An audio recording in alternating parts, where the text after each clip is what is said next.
was young, I didn't really know what I was going to do when I got older.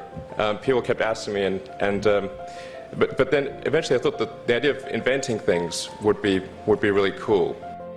The reason I thought that was because I read a quote from Arthur C. Clarke, which said that a sufficiently advanced technology is indistinguishable from magic, and that's really true. If you go back, say 300 years, the things that we take for granted today you'd be burned at the stake for. Being able to fly, that's crazy. Being able to see over long distances, being able to communicate, having effectively, with the internet, a group mind of sorts, and having access to all the world's information instantly from almost anywhere on the earth. This is stuff that really would be magic, or would be considered magic in times past. In fact, I think it actually goes beyond that, because there are many things that we take for granted today that weren't even imagined in times past. They weren't even in the realm of magic. So it actually goes beyond that. So I thought, well, if I can do some of those things, basically if I can advance technology, then that's like magic, and that would be really cool.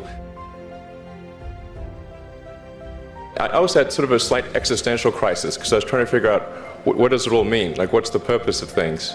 And I came to the conclusion that if we can advance the knowledge of the world, if we can do things that expand the scope and scale of consciousness, then we're better able to ask the right questions and become more enlightened, and that's really the only way forward.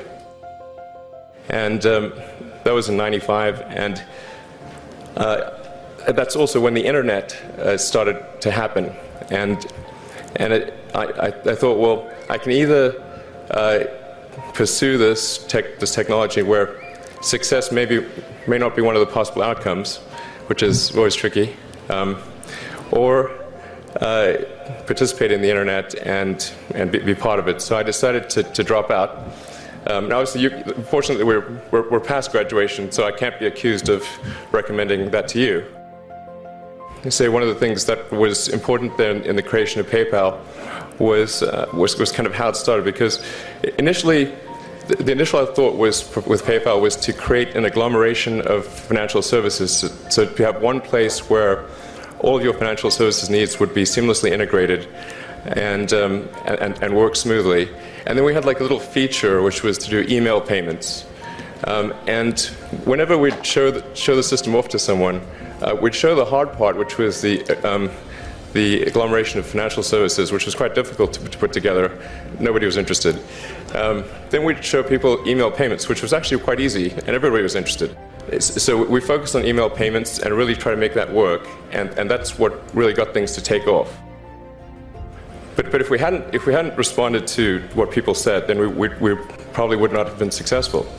So it's important to look for things like that and focus on them when you see them, and you correct your prior assumptions. The first launch, I was picking up bits of rocket near the launch site. It was a bit sad, but we learned with each successive flight, and were able to, eventually with the fourth flight in 2008, reach orbit. And that was also with the last bit of money that we had. So thank goodness that happened. So we got the Falcon 1 to orbit, began to scale that up to the Falcon 9, which is about an order of magnitude more thrust. It's around 1 million pounds of thrust. And we managed to get that to orbit, and then developed a Dragon spacecraft, which recently was able to dock and return to Earth from the space station. That was... But there's a lot more that must happen beyond this in order for humanity to become a spacefaring civilization, and ultimately a multi-planet species. And that's something I think it's vitally important, and I hope that some of you will participate in that, either at SpaceX or at other companies, because it's just really one of the most important things for the preservation and extension of consciousness. I mean, it's worth noting, as I'm sure people are aware, The Earth has been around for 4 billion years, and civilization, at least in terms of having writing, has been around for 10,000 years, and that's being generous. It's really somewhat of a tenuous existence that civilization and consciousness, as we know it, has been on Earth. And I think I'm actually fairly optimistic about the future of Earth. So I don't want to sort of people to have the wrong impression that I think we're all about to die. I think things will most likely be okay for a long time on Earth, but not for sure, but most likely.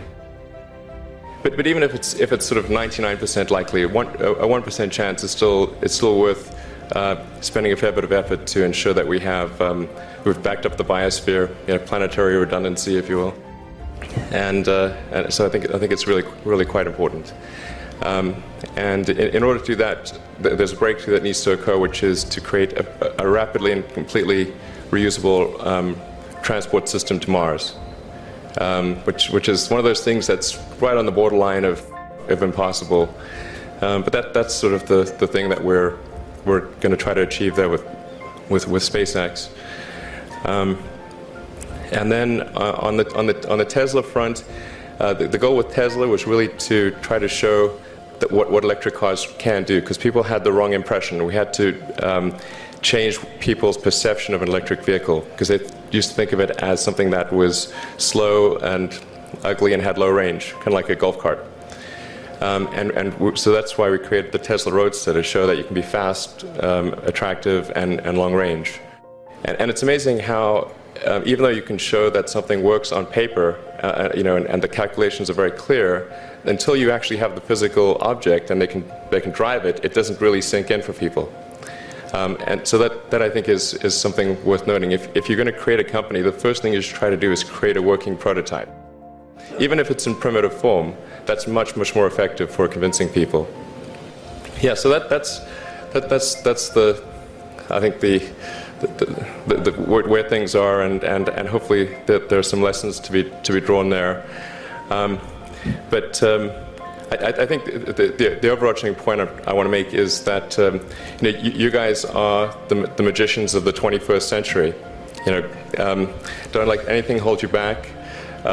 Imagination is the limit, and go out there and create some magic. Thank you.